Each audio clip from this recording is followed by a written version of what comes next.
So welcome to the share, guys. Again, my name is Titled Up X, and today we have an amazing artist out of Brooklyn, New York. We have Kevin Wong. His Instagram I have pinned Hello. to the comments at the bottom. It's at K Wong Tattoo. So make sure you go follow him right now. So Kevin, we're just gonna jump right into it. Start off with letting you tell us a little bit about how you got started with tattooing. What was the inspiration behind it? How did you end up where you are now? Yeah, so my journey towards like becoming a tattoo artist started after I got like my first tattoo. I knew like in high school I wanted to get some tattooing, some things. Yeah. And after I got my first one, it just like I just thought it was the coolest thing, and I knew I wanted to do it. So I started trying to find out how to do, how to do them. I started looking for apprenticeships like after college. And yeah. Do you think like it was your experience like in a positive way, or it was your negative experience with your first tattoo that made you want to hop into, the tattoo community? Was it a great first tattoo experience for you? Yeah, I'd say so. I just thought it was like the coolest thing ever, and I've always liked drawing since I was a kid, and I felt like, I got my tattoo and I wanted to do that, Yeah. Like getting tattooed and like seeing somebody do that, I just knew that like that's what I want to do. I thought it was like so dope, For sure. And so tell us a little bit about your style. Yeah. I've seen a couple of, different things on your page. Is there a way that you would summarize your style with like one category, or do you think that you're pretty flexible with idea of style? Yeah, I think I like to be versatile, and I really like walk-ins and being able to like have people come in and like tell me what they want and be able to do whatever kind of. Yeah. But I do feel like what I like to do, or what I think I do best, is more traditional style. Okay. And that didn't start until maybe like 5 years into tattooing, when I learned more about traditional tattoos and like what that means. Yeah, so if I had to define my style as it is right now, I would say more so like traditional. So Love it. Rooted in older styles of tattooing and older designs. Like bold lines, black shading. For sure. Yeah. That's very prevalent, very evident on your page. You see some amazing bold, solid lines in a lot of your pieces. So I could definitely see that being one of your styles. So, you talk about and I know Charlotte's going to tell us a little bit more about you as a tattoo artist, but, you had this first tattoo experience and were just sold on, the whole concept, right? But I'm wondering, going a little bit deeper, what is it specifically you enjoy most about tattooing?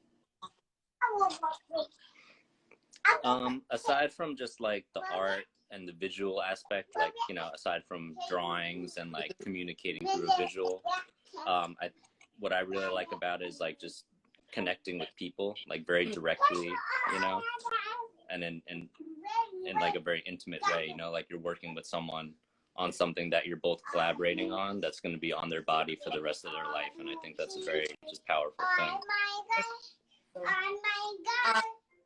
Is there anything that you don't enjoy or something you find that's super challenging around tattooing? Is there anything that some days you're just like, oh my gosh, I don't know if I got to deal with this one more time, I'm going to stop tattooing? Is there anything that like a pet peeve or something that... Yeah. There's definitely challenges, and I feel like the more I've done it, the more I found ways to like navigate those challenges. I feel like communicating is, like the biggest challenge, because sometimes people come into it from like a certain perspective. You have to like find out where they're coming from to meet them halfway. Right. So, like learning to ask the right idea of what they want to get, like that. I felt like, over the years I've gotten better at that, but definitely to start with, I'd be like, you know, having consultations with clients, and we're just talking for like it seems like we're like talking in circles, but I felt like I've gotten to a point where I can like ask very specific questions, or Mm-hmm. sort of just show them drawings and like, you know, like quickly like hone in on what they're trying to get, you know.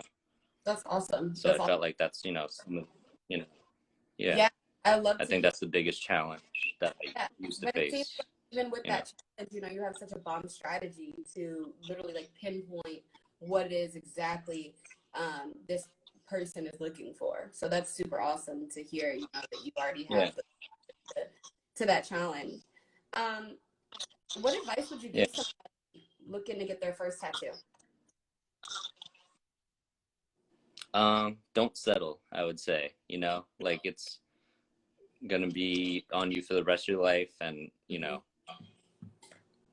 but at the same time, like I also feel like you you know, like you can always cover it, like it's the first one, you know, everyone has Mm-hmm. bad tattoos everywhere anyway, you know what I mean, Yeah. like sometimes you have to go through that as a learning process to get to what, you know, you Mm-hmm. want to get really. For And sure.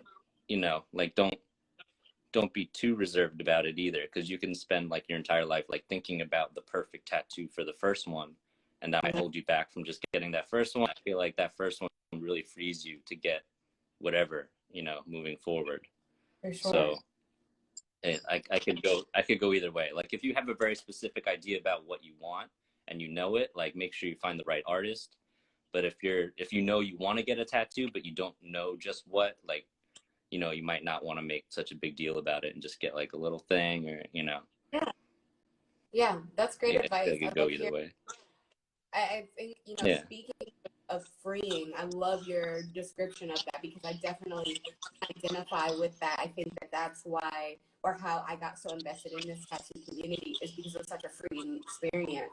I'm thinking back to yeah. your description of your first tattoo, and I'm wondering, like, specifically, you know, how have tattoos been therapeutic for you, or what's the reason that you keep getting them? How have they been freeing for you, if at all?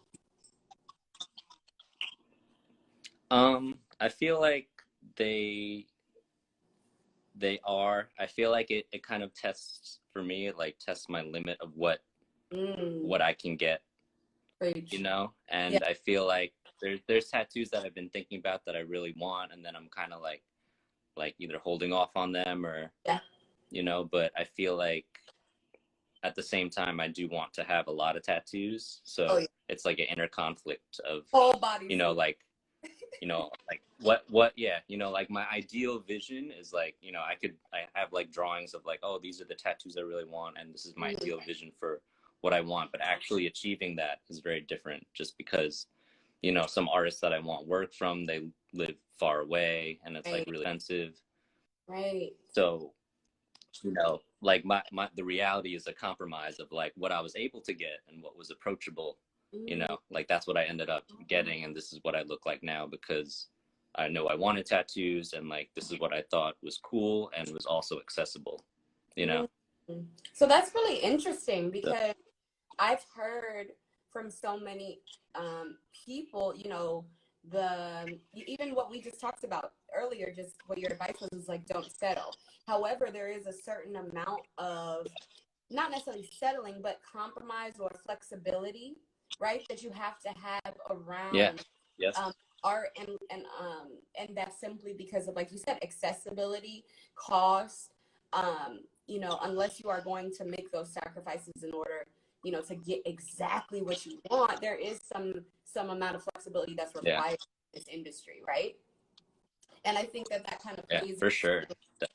working with artists, you know, like tell me about how, you know, how flexible you have been or not been when people come to you and say like, oh, I want this exact concept, I want it to look just like this, and you know, you're having to kind of Yeah, encourage them to be flexible around stuff, whether or not it's because specifically it's your art and you want to stay authentic and genuine, true, and to your art, or because it's just not a good idea. You know, tell me about that flexibility that you know had to practice as being a tattoo artist.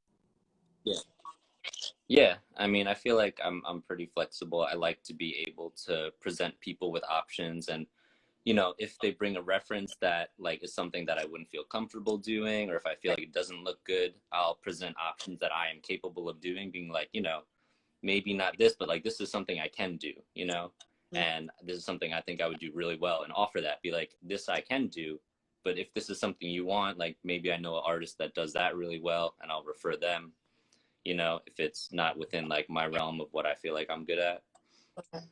you know. But I feel like I like to incorporate what I think of as like a solution oriented thinking and conversation, where it's like, all right, like you want this, and like I don't think that's a good idea, or like I don't think it would look good, or I don't think I would do a good job doing it, so I like to present an alternate solution, as opposed to like telling them why I don't think it's good, or telling them, talking about that, you Yeah. know, just present other options that would, Yeah, and just I being think, would work, transparent, you know. right? Just being honest about stuff, keeping it real with your client. I think that is such a valuable, um, you know, Yeah, the definitely. conversation, you know, kind of is sparking a whole bunch of other thoughts for me, specifically what we initially started communicating over. So for those of you who are watching, Kevin and I initially reached out to Kevin because I noticed that he has extensive experience in tattooing people of color. His wife is a woman of color. And at also, like, you know, that combination, it seems as though he had a lot of insight and experience with, you know, art, permanent art on darker skin, browner skin. So tell me about how that plays, you know, into your everyday. Do you seem like you're like the go-to person at your shop, or at, you know, in Brooklyn? Or tell me about how your experience with tattooing Yeah. has kind of changed your outlook, I guess, on tattooing. Yeah, I mean, I think a lot of it stems from just being in Brooklyn, and like specifically the part of Brooklyn that I'm working in and living in. Yeah. You know, I'm in Bed-Stuy, so it's a predominantly black neighborhood, or historically black neighborhood. Yeah. So I ended up, you know, tattooing more people that are black and that have like, you know, a varying complexions. Right. So I think a lot of my experience just comes from that. Mm-hmm. Um, Why do yeah. you think it's such And then a? as far as like my work, and Go ahead. Mm-hmm. I I didn't was mean. gonna say, as far as my work, you know, doing traditional style, like I feel like traditional style is rooted in more of what you would say is like white America, and like a Right. traditional like white experience. You know, like a lot of traditional American tattooers are like, you know, old crusty white people. You Yeah. know, so I think sort of like I'm like, I feel like I'm in between those two worlds. Like I have some experience with like traditional American style, and I live in a black neighborhood, Mm-hmm. so like when that meets, that's where I exist, you know. Yeah. I And I think think I like that I'm able to provide that style to people that might not have had access to it, or you know, or exactly yeah, it what just I was gonna be, say. or to the artists that don't have experience tattooing like black people. For sure, for sure. I think that you are one of the, you know, liaisons. Not to say like it's you all on you and all on your shoulders to teach people or be the representative No, to, no, you no. know, There's black skin, but you are one of the people who has that responsibility to the path that you're chosen. I think I'm one of those people as well, you know. So I think that that's a beautiful responsibility. It is a heavy burden, but it also is like we're very privileged to be able to carry that knowledge, information, and pass it on, you know, to other people. I love, you know, hearing that you're exposing a lot of, you know, people of color to like the traditional white crusty, you know, style. At the end of the day, it's a yeah, style to be respected. It is how, you know, tattooing originally came to Americas, if you will, you know, because we already know tattooing is a tribal, you know, historic practice that's been going on even before the, you know, crusty sailormen, you know, yeah, brought it and created their yeah, style.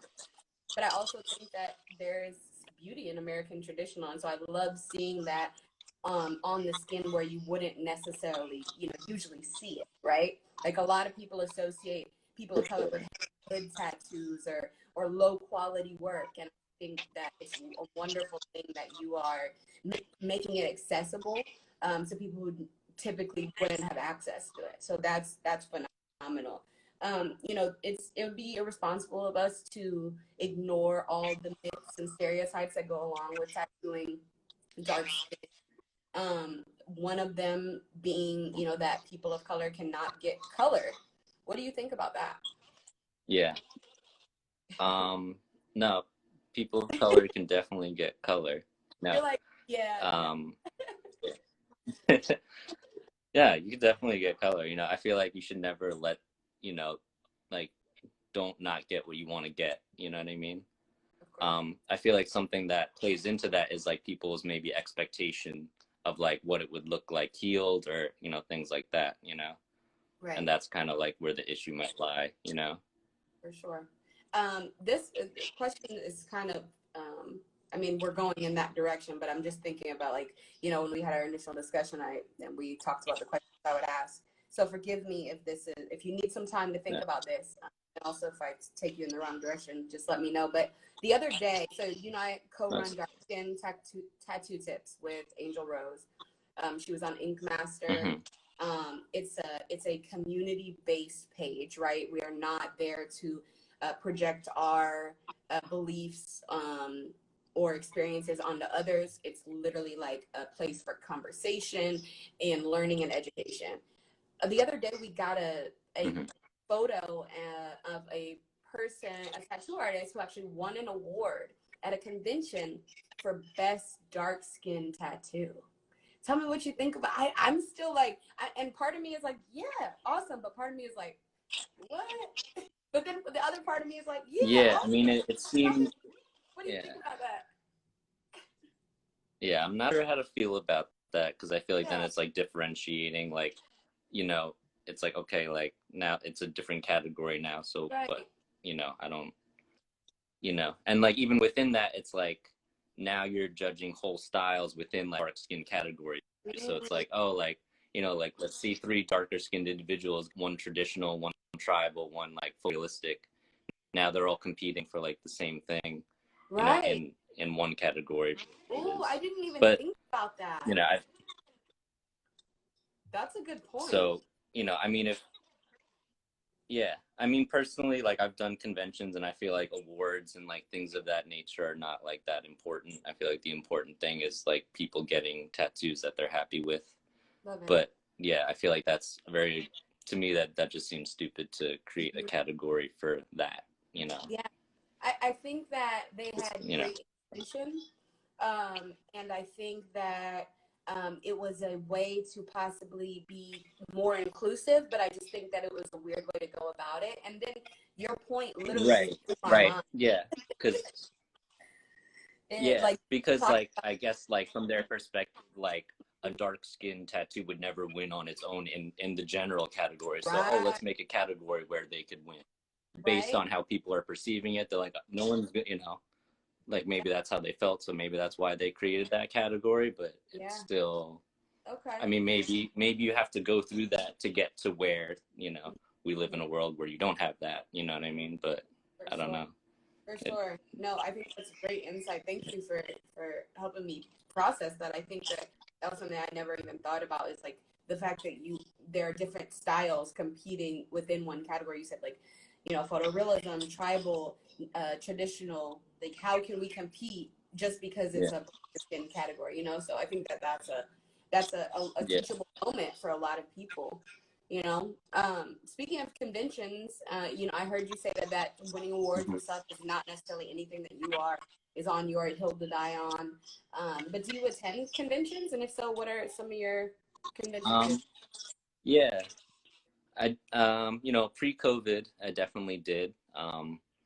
I've done more one, the Cleveland one, like through Villain Arts, and I had a really good experience. I feel like I really like just showing up to a city where I don't know anybody, and then like building a clientele. I feel like that was a good way to like just meet regular folks like that want to get tattooed, you know? For sure. And I feel like something about conventions that I experienced was that people actually look at like your flash and your drawings. You know, like sometimes if you're at the shop, like people come in, they want something, they're just like showing you their phone. They're like, oh, I want this, but they're not looking at what you do. But at a convention, people are usually like looking to see like who everybody is and what everybody does best. So I felt like that was a really good environment for that, and to sort of just create my own best work and present it to the general public and wherever I happen to be. For sure, for sure. That's awesome to hear. Well, we cannot wait until COVID leaves us alone and the world opens back up and we can do conventions again. I think that conventions are, you know, amazing opportunities for both artists and clients, you know, to meet new people and continue to educate themselves and just have a great time seeing some great artwork. So I'm super excited for that. Giving me some great ideas on other conventions I can attend. Like the Baltimore one I've never been to. So that's something I'll definitely plan on doing soon. Yeah. Where are you based out of? I'm based in Atlanta, Georgia.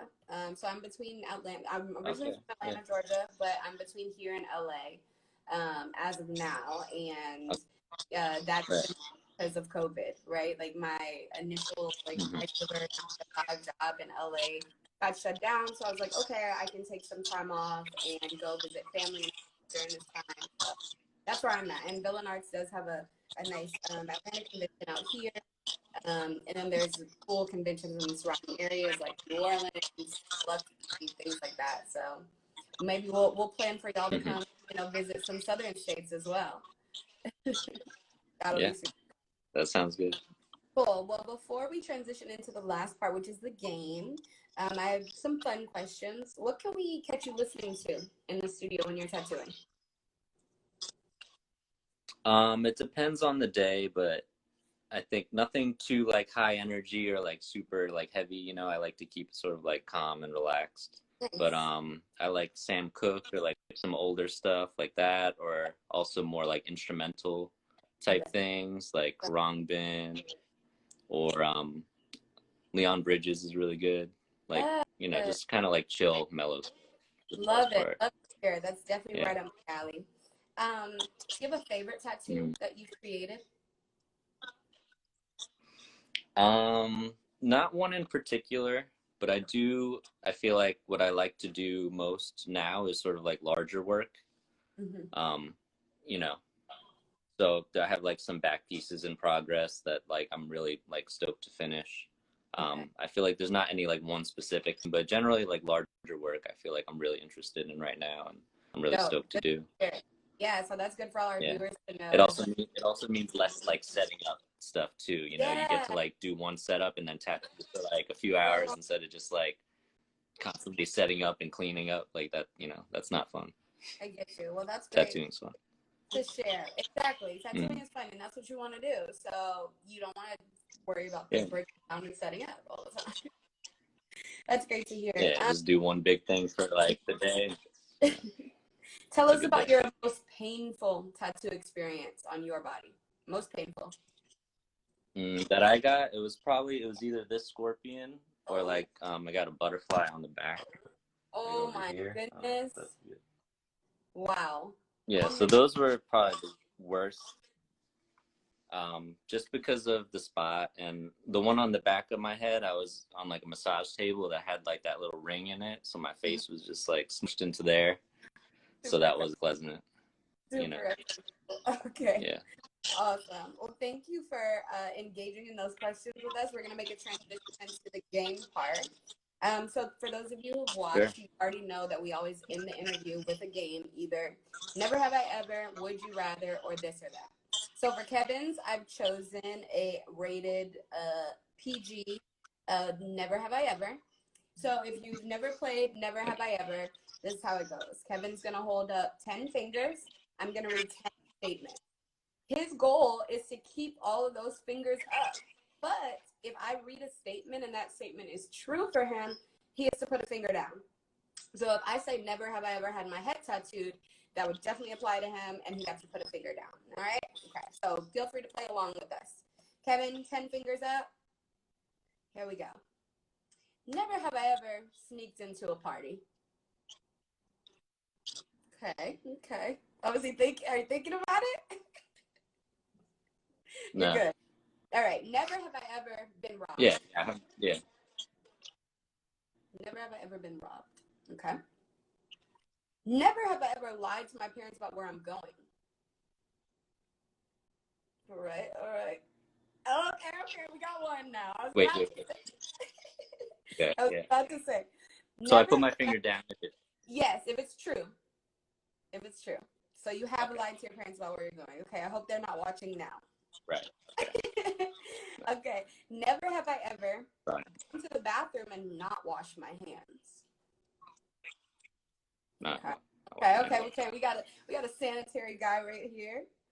Never have I ever cheated on a test. Okay. Hey, who hasn't? I was really young. It was like elementary school. They had like Yeah. those folders up, you know, and Dang, it was like spelling, and I was, you know. And did you have like a little cheat sheet? No. I was just looking at somebody else's paper. And I, actually, in another class, I was like the guy that people would cheat off of. I would like do really well, so I would sort of like slide my paper to the side to help all my friends out. Yo, I respect So that. I don't know if that counts. No, yes, that counts. Yeah, I respect that so much. You were there helping your class. Yeah. You wanted everyone to. I was that guy. All right. Never have I ever stuck gum under a desk. No, I don't like littering. Thank you so much. Because those of you who stick gum under desks, I hate you. I hate you. Never have I ever spied on my neighbors. I'm curious. Me too. Hey, if we're gonna live next to each other, I gotta know what's going on. That's all I'm saying. I gotta know what's going on. Never have I ever bragged about something that I have not done. All right. Very honest guy right here. Number 9. Yeah. Never have I ever sent a naughty text or picture to the wrong person. All right. That's always the right person. All right. Love it. Always send it to the right person. He always double checks. And the last one. Never have I ever gotten stitches. No. Wow. There's probably a time that I probably should have. Never and did. you just were like, nah, it's gonna be fine. I'm gonna heal. Yeah, it heals on its own. There's like a little thing like here, like this little cut. Okay. Yeah, that didn't need stitches. It just healed on its own. Love it. So how many did you have left? 7? I guess 7. Yeah. That's pretty impressive. I think that's the most that we've had so far. Usually people are like, I just have a finger or none. So congrats to you for being our champion in the Never Have I Ever. Oh, thank you. I so appreciate you taking time to interview with us. I know this went super fast. So 30 minutes always goes so quickly. I'm really looking forward to interviewing with all of y'all in person. When COVID leaves us alone, we're going to have a nice roundtable discussion with a whole bunch of tattoo artists. So I will keep you updated on that. Kevin, is there anything else that you wanted to share before we close out?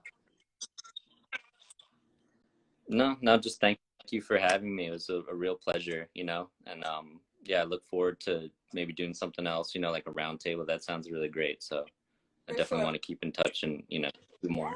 Yeah, we definitely will. The round table might look like Zoom, you know, depending on what COVID does. Yeah.